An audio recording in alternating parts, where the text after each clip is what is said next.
Tres son as parroquias en Galicia con topónimo Zas. Santa María de Zas de Rei, na terra de Melide, San Mamé de Zas, concello de Negreira e Valdebarcala, e Santo André de Zas, capital do concello deste nome, na terra de Soneira. Sobre este último nome, o Zas Soneirán, sonará a moita xente porque neste concello onde se celebra a Festa Carballeira, que é un festival folk de principios de agosto. Ben, na documentación medieval que temos deste topónimo, desde o século XIII ao XVI, a forma que aparece é Saz. Xa en documentos en latín, as atestacións máis antigas, un tal Johannes Petri de Saz, de 1207 e 1220, despois en 1398 aparece a forma da parroquia Sante André de Saz. Mantense esa forma, quizás xa se pronunciaba Saz, seseante, mantense ata mediados do século XVI. Mediados do século XVI empeza a alternar coa forma xa seseante Saz, que é a que aparece en 1607 na visita do cardeal Jerónimo de Loio. Non obstante, neste século XVII ainda se mantén nos libros parroquiais a forma Saz, por exemplo, no da Confraría do Sacramento. Nos mapas máis antigos do Reino de Galicia, que son do século XVII, as formas que aparecen é algo así como as formas arcaicas. Sa-az e Saas. Tanto no de Fernández Oxea como de 1603, como de Canteli da Viñola, que é de 1696.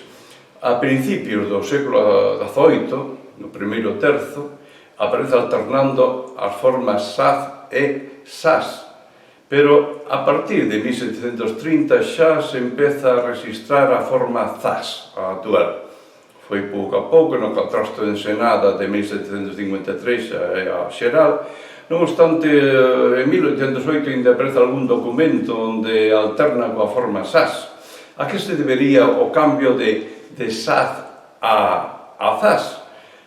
O filólogo Paulo Martínez Lema, na súa tese de 2010, pensa que puido ser unha metátese, é dicir, un intercambio entre as consoantes S e Z, ou tamén pode ser unha ultra corrección do seseo,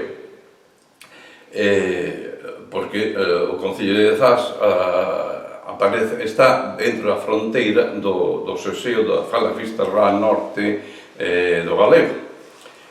Ben, a etimoloxía, de onde procede este nome de lugar? Ata hai pouco considerábase que era un nome de orixe xermánica dun sala que significaba algo así como pazo ou residencia principal, pero o citado Martínez Lema pensa que é un fitónimo, é dicir, un nome de planta a partir do latín salix, na súa forma máis evolucionada salice, que significa salgueiro. Apoiando esta posible etimoloxía topamos nos libros parroquiais de Zas, en 1745, un visitador pastoral, un eclesiástico que traduzo ao castelán o nome da parroquia como San Andrés de Sauces, considerando que Sauce é a forma castelá do noso salgueiro, pois preguntámonos se este eclesiástico tiña algunha información da orixe do topónimo, non?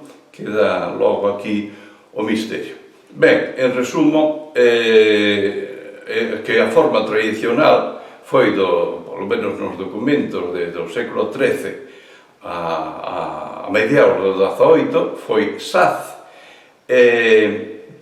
pero considerando que xa se levan algo así como 280 anos coa forma que agora temos oficializada, Zas, pois darlle a volta ao follado sería moi complicado, a xente non se recoñecería neste cambio cara atrás no tempo, polo tanto, quedou oficializado a forma Zas.